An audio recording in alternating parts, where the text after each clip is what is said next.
Ya, sekarang saya sudah menerima Tuhan Yesus sebagai Tuhan dan Juru Selamat. Sebetulnya apa sih yang terjadi?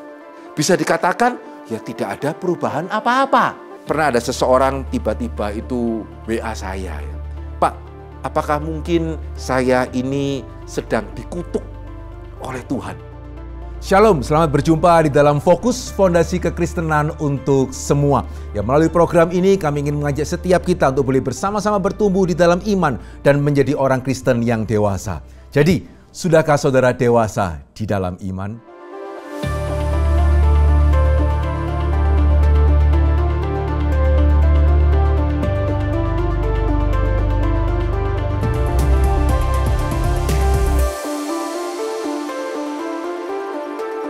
Bersyukur pada hari ini kita boleh sampai kepada fokus yang ke-13.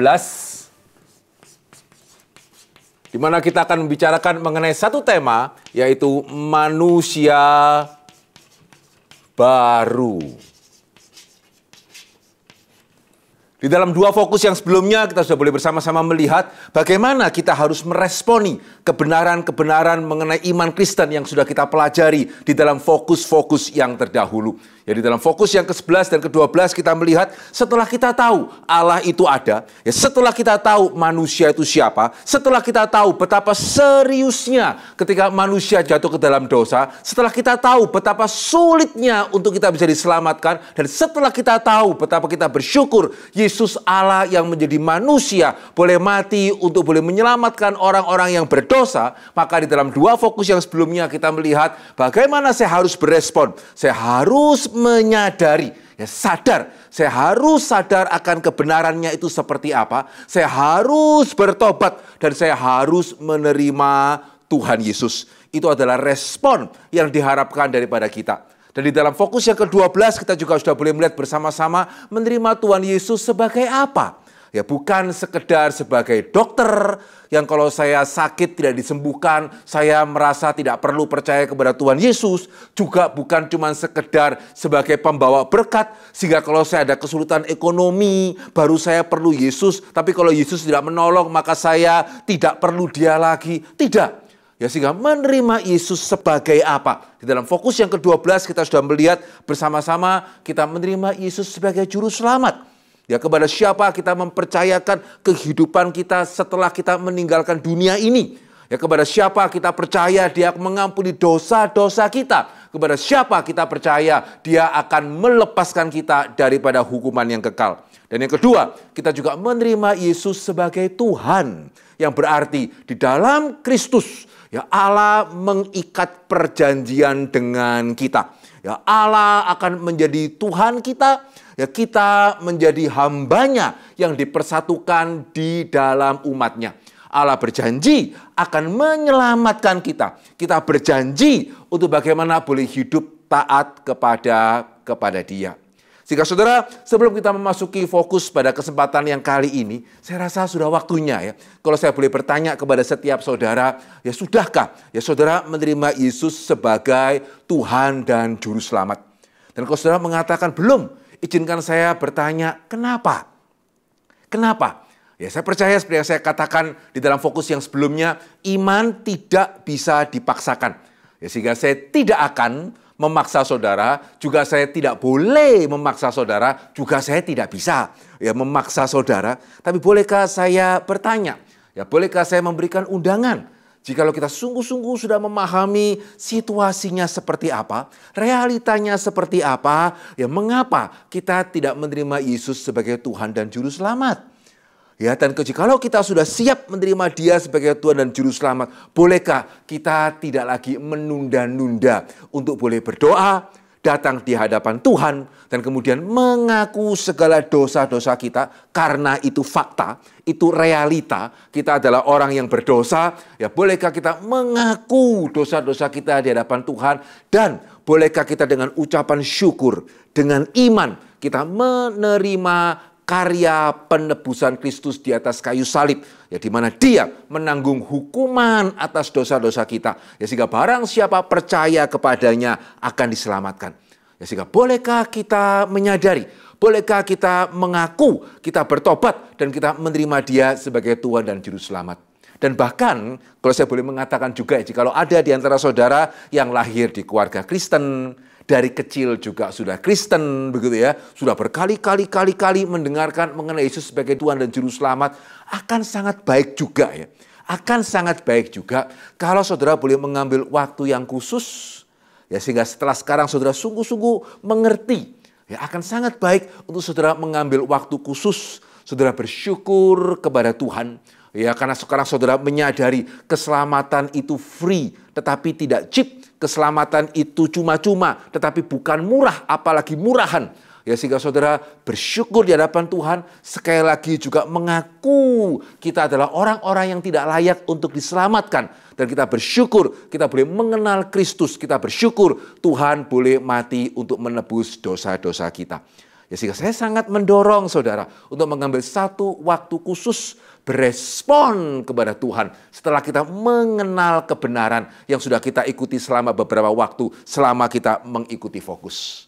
Ya, sehingga saudara, pada hari ini kita akan melanjutkan ya dengan fokus kita yang ke-13 dengan satu pertanyaan. Ya, jikalau saya sekarang sudah sadar, ya sekarang saya sudah bertobat, saya sudah berdoa kepada Tuhan, saya sudah menerima Tuhan Yesus sebagai Tuhan dan Juru Selamat, sebetulnya apa sih yang terjadi? Ya, apa yang terjadi sebetulnya ya pada waktu seseorang itu bertobat, pada waktu seseorang itu menerima Yesus sebagai Tuhan dan Juru Selamat, sebetulnya apa yang terjadi? Perubahannya itu apa saja? Nah, saudara perhatikan baik-baik, sesuatu hal yang merupakan paradoks ya di dalam hal ini adalah ketika seseorang itu bertobat, menerima Yesus sebagai Tuhan dan Juru Selamat, berdoa atau mencari hamba Tuhan dan kemudian meminta untuk berdoa bersama-sama, maka di satu sisi bisa dikatakan ya tidak ada perubahan apa-apa. Ya, tidak ada sesuatu hal yang baru itu yang terjadi. Tapi di sisi yang lain juga tidak ada hal yang tetap sama. Loh, kok bisa ya? Gitu ya. Ya, sehingga saudara sepertinya ini kok tidak masuk akal sih. Di satu sisi katanya tidak terjadi apa-apa. Ya, di sisi yang lain kok juga dikatakan tidak ada yang sama. Ya, kalau tidak terjadi apa-apa kan ya berarti tidak ada yang berubah ya. Ya berarti kan semuanya sama. Ya saudara, tidak seperti itu sih. Ya, sehingga gambarannya ya untuk membuat kita boleh mengerti ya. Ternyata nggak seaneh seperti kedengarannya. Yaitu pada waktu seseorang itu menikah. Ya, sepasang mempelai ya diberkati ya, dan hamba Tuhan mengatakan sekarang saya menyatakan engkau resmi sebagai suami istri. Di satu sisi ya gak ada yang berubah kan? Ya, masa suaminya akan menjadi lebih tinggi, istrinya lebih cantik begitu ya? Ya gak ada yang berubah.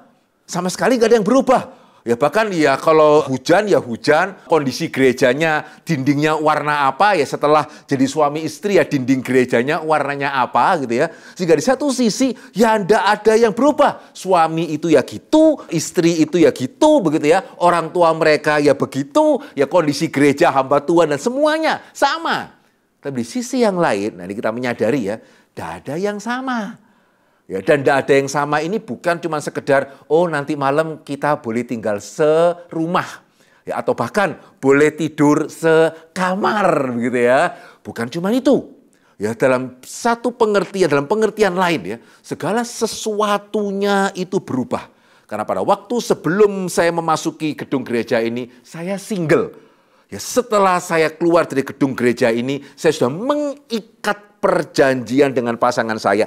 Sehingga bukan cuma sekedar nanti malam tidur di mana, itu tidak sama dengan kemarin, tapi juga dalam segala hal. Ya, dalam hal tanggung jawab, ya dalam hal pergaulan begitu ya, di dalam segala hal, bahkan mungkin di dalam hal setir mobil, ya di dalam hal kebiasaan, segala hal itu tidak bisa lagi sama. Ya, sehingga saudara, sejauh mana kita menyadari ya, pada waktu seseorang itu bertobat, atau kalau ada di antara saudara yang tadi menerima ajakan saya, ya saudara berdoa, atau saudara mencari hamba Tuhan, dan saudara betul-betul menerima Yesus sebagai Tuhan dan Juru Selamat, ya sama. Begitu ya, bahkan di dalam hal sifat-sifat pun tidak otomatis kemudian, wah tadinya saya pemarah, begitu saya bertobat, otomatis saya jadi sabar. Tadinya saya pemalas, begitu saya bertobat, otomatis begitu ya. Kalau tidak kerja rasanya tidak enak begitu ya. Tidak loh. Ya tidak langsung otomatis berubah seperti itu. Ya, dalam satu pengertian semuanya itu sama. Tapi di sisi yang lain tidak ada lagi yang sama. Dan tidak ada lagi yang sama itu bukan hanya di dalam hal status. Oh, sekarang saya sudah mengikat perjanjian dengan Tuhan ini. Gitu ya. Sekarang saya sudah jadi orang percaya ini. Bukan cuma itu ya. Tapi bahkan Alkitab mengatakan termasuk di dalam natur. Ya, termasuk di dalam keberadaan diri kita. Bahkan sampai yang terdalam tidak ada yang tetap sama. Ya, sehingga pada waktu kita kembali kepada Alkitab, kita melihat Alkitab menyebut orang yang percaya Yesus itu sebagai apa? Ya, Alkitab menyebut orang yang sudah bertobat itu sebagai apa? Dan saudara, menarik, Alkitab memakai kata-kata ya untuk menyebut orang yang bertobat itu dengan sangat-sangat total. Kamu adalah manusia baru. Manusia baru loh ini, bukan status baru. Bukan cuma sekedar status baru. Alkitab mengatakan kamu adalah manusia baru. Kamu sudah lahir baru. Ya, kamu mendapatkan hati yang baru. Yang lama sudah berlalu. Sesungguhnya yang baru sekarang sudah datang. Ya, saudara yang sudah cukup lama ya membaca Alkitab harusnya tidak asing dengan apa yang barusan saya katakan. Ya, sehingga Alkitab mengatakan ketika seseorang percaya kepada Kristus itu baru. Barunya seperti apa? Ya baru. Begitu ya, totally new. Ya, lahir baru. Ya, kemudian manusia baru, hati yang baru. Ya, sehingga saudara saya harus mengatakan ya, mungkin saudara selama ini pernah mendengar setelah kita menjadi orang Kristen, di dalam hati kita itu ibaratnya ada dua singa. Singa putih dan singa hitam. Ya, singa tergantung ini. Ya, kalau kita mau menjadi orang Kristen yang baik, kita mesti rajin kasih makan singa putih. Baca Alkitab lah, begitu ya. Melayani, ke gereja, berdoa. Ya, sementara kalau kita tidak melakukan hal itu, tapi kita tetap juga hidup dalam dunia seperti sebelumnya, ibaratnya kita seperti kasih makan singa hitam. Ya, sehingga setelah bertobat pun masih ada dua singa di dalam diri kita. Nah, saudara, saya percaya ya, mereka yang memberikan atau memakai ilustrasi seperti ini, maksudnya baik, begitu ya, mendorong kita untuk menghargai keselamatan kita. Tetapi, kalau saya boleh mengatakan, itu kurang tepat. Gitu ya, itu tidak tepat. Ya, karena Alkitab mengatakan, engkau ini sungguh-sungguh sudah baru loh.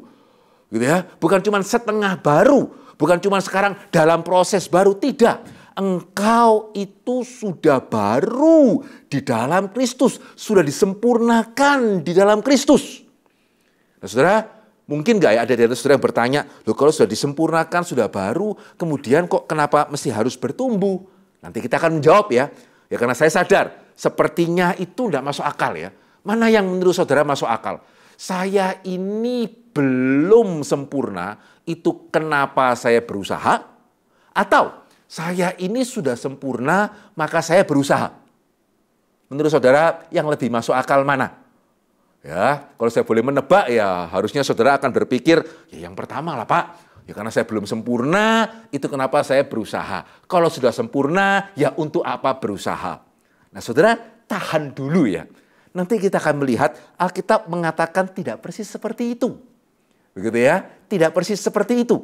Ya, sehingga Alkitab mengatakan di dalam Kristus kita sungguh-sungguh sudah lahir baru, tetapi tetap ya kita harus bertumbuh.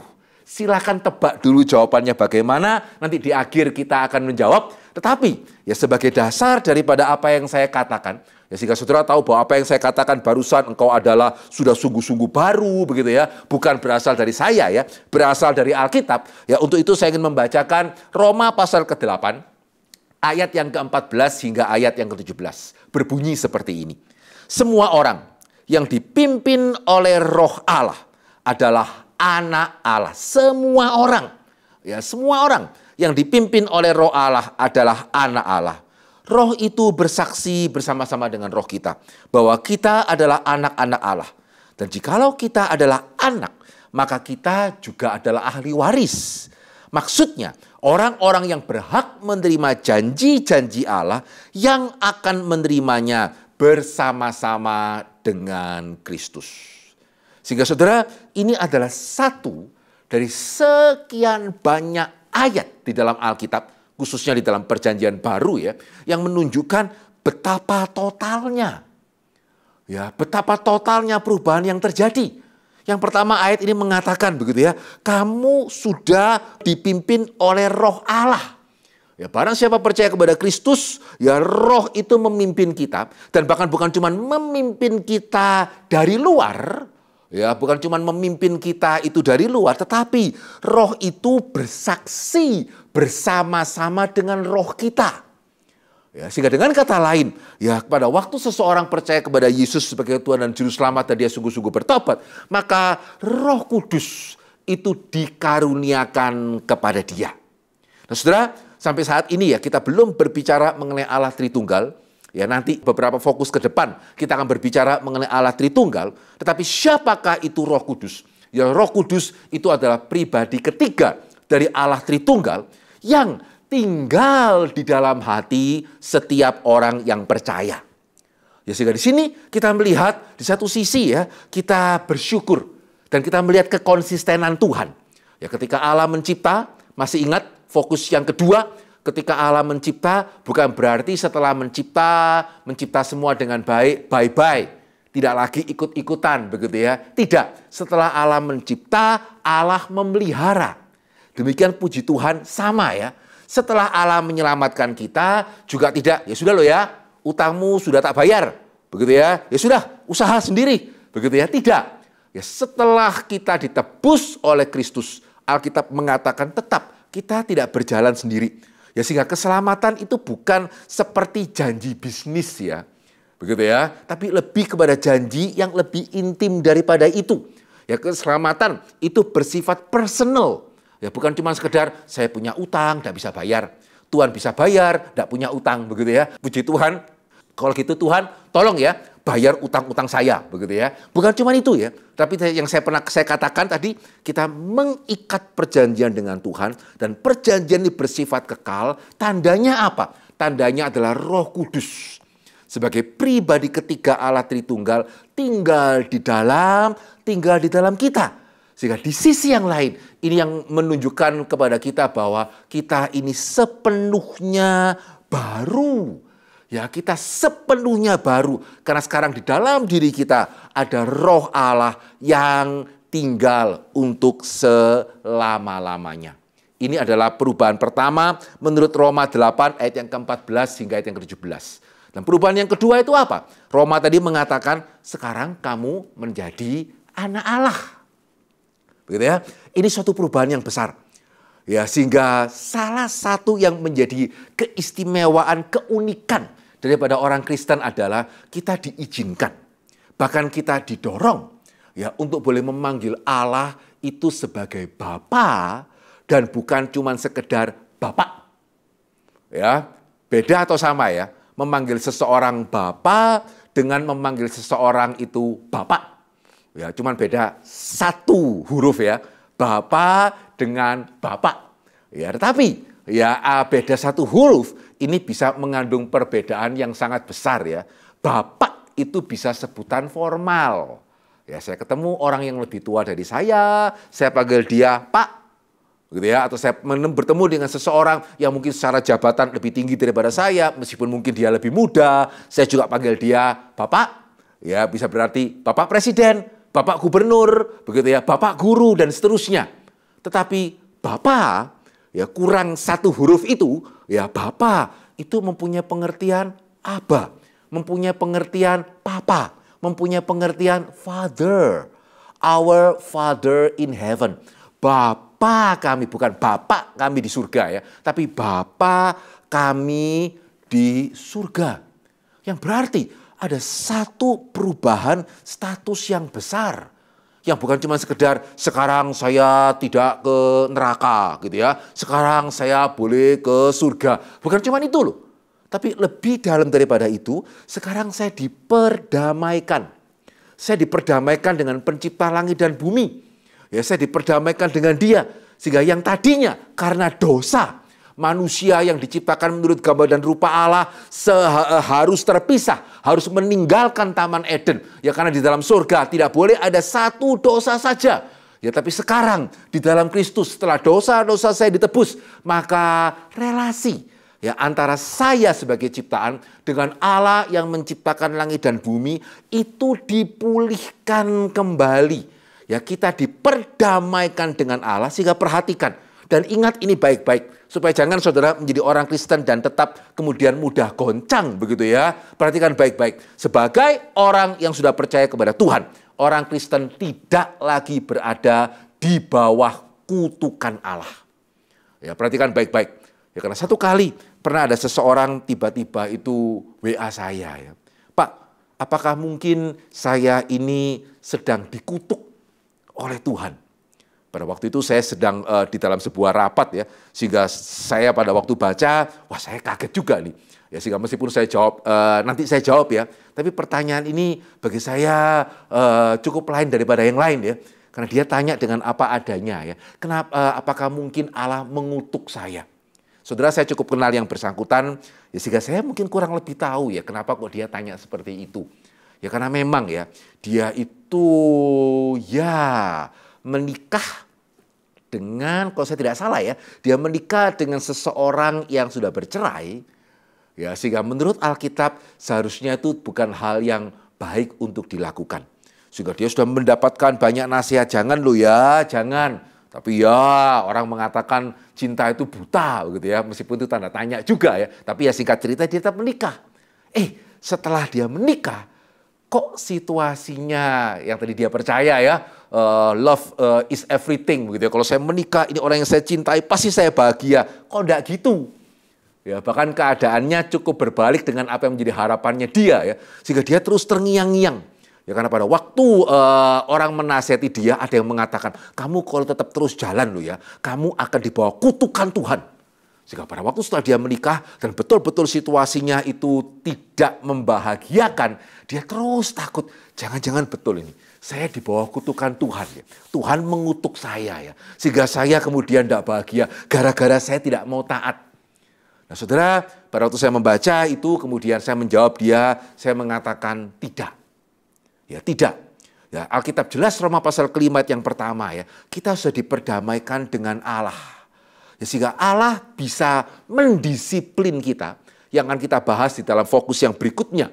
Begitu ya. Allah bisa mendisiplin kita sama seperti orang tua bisa mendisiplin anak kan. Tanpa harus berarti mengutuk atau memutus hubungan atau kamu bukan anakku lagi. Dan sebetulnya ya, salah satu yang indah pada waktu Allah memberikan kepada kita izin atau bahkan mendorong kita untuk memanggil dia sebagai Bapa. Itu sebetulnya salah satunya adalah menunjukkan suatu kesiapan, kerelaan, kemauan untuk boleh terikat dengan kita itu untuk selama-lamanya. Ya kenapa? Karena saudara, amin ya, tidak ada di antara kita yang pernah punya bekas papa. Dan bahkan sebetulnya ya, tidak ada di antara kita yang bisa punya bekas anak. Kadang-kadang orang tua kalau emosi ya, mungkin bisa mengatakan, kamu kenapa seperti ini? Kalau tidak mau berubah, kamu bukan anakku lagi. Nah, gitu ya. Semoga di antara saudara tidak ada yang pernah dikatakan seperti itu, juga tidak ada yang pernah mengatakan seperti itu. Tapi kalau dipikir-pikir, ya apa mungkin? Kamu bukan anakku lagi ya, emangnya saya lahir dari siapa? Ya benihnya itu benihnya siapa? Ya tidak bisa. Ya, sehingga meskipun di dalam emosi bisa mengatakan kalimat yang tadi gitu ya, bukan anakku lagi. Ya sekali anak ya tetap anak. Lah wong ya enggak mungkin kok masuk ke dalam kandungan orang lain kemudian keluar lagi gitu ya. Ya enggak bisa, itu natur. Amin ya. Ya sehingga demikian pula ya, kedua orang tua saya sudah meninggal. Ya, tapi kalau saudara tanya kepada saya ya, Pak Hendri orang tuanya atau ayahnya namanya siapa? Dan kemudian saya mengatakan, waduh sorry, saya sudah enggak punya ayah ini. Ya ayah saya sudah meninggal. Ya yang ada itu bekas ayah. Saudara kan pikir bagaimana ya? Sehingga saya mengatakan nama bekas ayah saya adalah ini. Nama bekas ibu saya adalah ini. Saudara kan mengatakan wah ini anak ini hamba Tuhan kok tidak menghormati orang tua begitu ya. Ya karena tidak bisa. Mau sudah meninggal pun ya tetap itu bukan bekas. Betul ya? Sehingga saudara sedang membuka rekening di bank. Kan nggak kemudian ditanya ibunya masih hidup atau sudah meninggal? Oh sudah meninggal. Oke kalau gitu nama bekas ya nama asli bekas ibu kandung begitu ya. Ya tidak ada. Ya mau masih hidup mau sudah meninggal ya siapa nama ibu kandung yang nantinya dipakai untuk memverifikasi. Ingat baik-baik ya. Sehingga tidak ada yang namanya itu bekas papa. Ya, tidak ada yang namanya itu bekas anak. Juga tidak ada yang namanya itu bekas mama. Ya, sehingga pada waktu Allah itu mengizinkan kita ya untuk memanggil dia sebagai Bapa, ya itu menunjukkan bahwa kita dengan dia itu mempunyai relasi yang tetap. Kita diperdamaikan dengan dia. Ya, kenapa kita bisa diperdamaikan seperti itu? Ya, kenapa relasi kita dengan Allah bisa setetap itu? Ya, karena yang ketiga ya, yang kita melihat hidup sebagai manusia baru itu menunjukkan di dalam Kristus kita sudah diampuni. Dan pengampunan yang kita terima dari Kristus itu bersifat total. Ya, pengampunan yang kita terima dari Kristus itu bersifat total. Nah, saudara perhatikan baik-baik. Saya percaya khususnya saudara yang Kristen atau bahkan yang tidak pun saya sudah berkali-kali mengatakan ya, di dalam Kristus kita mendapatkan pengampunan dosa. Tapi yang perlu kita sadari adalah dosa yang mana? Gitu ya. Dosa yang diampuni oleh Kristus itu dosa yang mana? Dosa yang sebelum saya percaya kepada dia atau dosa yang sesudah saya percaya kepada dia? Dosa yang mana ini ya? Gitu ya. Dosa yang mana yang diampuni setelah saya percaya kepada Kristus? Nah, saudara, pada waktu kita kembali kepada firman Tuhan, ya baik dalam Roma pasal yang keempat, ayat yang ke-6 sampai ke-8, maupun Roma pasal ketiga, ayat yang ke-25 sampai 26 ya. Firman Tuhan mengatakan, ini kita bersyukur kepada Tuhan ya. Pada waktu kita percaya kepada Kristus, maka dosa pertama yang saya lakukan sejak saya lahir, sampai dosa terakhir yang saya lakukan setelah saya percaya sebelum saya percaya kepada Kristus, plus dosa pertama yang saya lakukan setelah saya percaya kepada Kristus sampai dosa terakhir yang saya lakukan sebelum saya menghembuskan nafas yang terakhir itu sudah diampuni, sudah ditebus oleh darah Kristus. Ya, sekali lagi ya. Jadi dosa mana yang sudah diampuni, dosa mana ketika seorang bertobat, dosa mana yang menerima pengampunan atau penebusan Kristus? Semua tanpa terkecuali. Ya, dan bagi saudara yang berpikir, wah ya tidak bisa begitu Pak, kok enak. Ya berarti setelah saya bertobat, saya berdosa terus saja. Toh sudah mendapatkan pengampunan. Sabar ya, untuk pertanyaan ini kita akan bahas di fokus yang berikutnya. Begitu ya, sehingga sabar dulu. Tetapi saat ini saya mau mengatakan, ya pengampunan Kristus itu total. Sehingga bahkan orang-orang kudus di dalam perjanjian lama, silakan baca dalam Roma pasal ketiga, 25-26 ya. Orang-orang perjanjian lama seperti Daud, seperti Samuel, begitu ya, seperti ya siapapun, Yesaya dan seterusnya, yang meninggal sebelum Kristus itu mati dan bangkit. Bagaimana mereka bisa diselamatkan? Sama. Karena mereka percaya kepada janji keselamatan Allah di dalam Mesias. Ya, sehingga ketika Kristus itu mati di atas kayu salib, karena yang mati itu adalah Allah yang menjadi manusia, maka kuasa darah Kristus itu bisa menjangkau dosa-dosa orang-orang perjanjian lama yang sudah mati sebelum Kristus disalib, termasuk bisa menjangkau juga dosa-dosa kita yang bertobat 2000 tahun setelah Yesus itu mati di atas kayu salib. Puji Tuhan. Ya, sehingga pengampunan kita di dalam Kristus itu bersifat total. Itu kenapa sekali anak itu selama-lamanya anak, itu kenapa juga ya kita bisa mengatakan kepada orang Kristen yang meninggal. Ya, kita bisa mengatakan kepada keluarga dari orang Kristen yang meninggal, ya kita mengamini yang bersangkutan bukan moga-moga, bukan. Tapi yang bersangkutan sudah bersama-sama dengan Bapa di surga. Ya bukan, ya semoga dia bisa diterima, tidak loh. Itu kenapa bagi orang Kristen kebaktian pemakaman itu kita sebut sebagai kebaktian penghiburan. Mati kok dihibur begitu ya. Ya karena tadi kita percaya yang meninggal di dalam Kristus ya sudah bersama-sama dengan Bapa di surga. Perhatikan, bukan karena kita baik. Ya kadang-kadang ada orang salah mengerti, orang Kristen itu sombong, yakin diselamatkan. Emangnya baik ya? Loh tidak. Kita yakin diselamatkan bukan karena kita yakin kita baik. Kita yakin diselamatkan justru karena kita rasa, kita yakin kita tidak bisa menyelamatkan diri sendiri. Kita perlu penebusan Kristus. Jadi bukan kitanya ya, tetapi Kristusnya itu yang cukup untuk menyelamatkan kita. Ya, sehingga 1 tadi kita menerima karunia Roh Kudus, 2 kita diperdamaikan dengan Allah, menyebut Dia sebagai Bapa, 3 kita diampuni, 4 kita mempunyai hidup yang kekal. Dan terakhir, begitu ya. Kalau begitu, kenapa kita mesti juga berbuat baik? Ya, sehingga yang kelima, ya hidup sebagai manusia baru, begitu ya. Kita harus belajar taat, setia terhadap perjanjian dan berbuat baik. Tapi pertanyaannya, untuk apa, Pak? Ya, kalau sudah diselamatkan, untuk apa berbuat baik? Justru terbalik ya. Sehingga orang Kristen berbuat baik justru karena sudah diselamatkan. Ya, sebagai satu bentuk ucapan syukur, bukan karena mau diselamatkan. Lupa, kok enggak masuk akal? Masuk akal loh. Ya, coba ya, kalau sudah melihat ada satu orang, katakanlah seorang anak yang pengemis lah mungkin ya, kalau saya boleh sebagai contoh saja ya, yang sebelumnya hidupnya mungkin ya sembarangan begitu ya, karena dia tinggal mungkin di tempat juga yang tidak baik, satu hari mendadak dia rapi.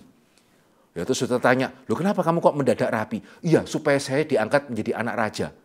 Saudara pada waktu dengar itu bagaimana ya? Make sense enggak ya? Ya, jadi dia rapi supaya diangkat jadi anak raja. Ya enggak. Ya, tapi ketika dia sudah diangkat sebagai anak raja, maka sekarang dia belajar rapi. Nangkep ya? Ya, kenapa dia belajar rapi? Ya karena sekarang saya sudah anak raja.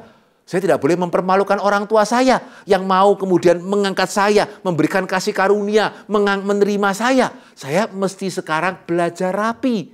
Nangkep ya? Ya, sehingga bukan menjadi rapi supaya menjadi anak, tapi setelah menjadi anak belajar rapi. Demikian juga kalau saya berbuat baik supaya diselamatkan, itu betul-betul berbuat baik enggak ya? Ya, saya berbuat baik supaya diselamatkan, itu betul-betul berbuat baik enggak? Karena kok pamrihnya besar sekali itu. Ya, tapi kalau saya berbuat baik karena saya bersyukur, saya diselamatkan, nah itu sikap yang baik. Demikian juga sama tadi saya mengatakan, yang tadi saya sudah mengatakan, loh Pak, kalau saya sudah disempurnakan, kenapa saya mesti bertumbuh? Ya mestinya saya bertumbuh kan karena saya justru itu belum sempurna. Nah saudara perhatikan, mana yang betul ya? Kita mempunyai anak, ya anak kita lahir dan semuanya sempurna. Ya mulutnya sempurna, tangannya sempurna, kakinya sempurna, dan karena itu kita mesti mengajari dia berjalan, atau waduh maaf Pak, anak Bapak ini kakinya tidak bisa berjalan. Ya satu dan lain hal, tuna wicara. Tapi kemudian saya mengatakan, tidak apa-apa, saya akan ajari dia bicara. Mana yang masuk akal? Yang pertama atau yang kedua? Amin ya. Yang pertama. Betul ya? Ya sehingga justru karena saya diberikan seorang anak. Dan anak saya ini sempurna. Ya, tidak ada masalah dengan pendengarannya, tidak ada masalah dengan dia bicaranya, tidak ada masalah dengan matanya, tidak ada masalah dengan panca inderanya yang lain. Justru karena itu, ya justru karena anak saya itu tidak ada masalahnya, maka saya bertanggung jawab untuk mengajari dia berjalan, saya bertanggung jawab mengajari dia untuk berbicara, saya bertanggung jawab untuk dia mengajari dia mata sudah dikasih Tuhan baik-baik ya, mesti lihat hal yang baik. Begitu ya, saya mengajari dia ini, saya mengajari dia itu. Demikian pula sama. Ya, sehingga karena kita sudah dilahir barukan oleh Tuhan, maka ya sebagai manusia baru, kita harus berbuat baik untuk kemuliaan Tuhan, untuk berterima kasih kepada Dia, kita harus bertumbuh sebagai bentuk syukur kita dan tanggung jawab kita atas perjanjian yang sudah kita buat bersama-sama dengan Tuhan. Puji Tuhan, Tuhan memberkati.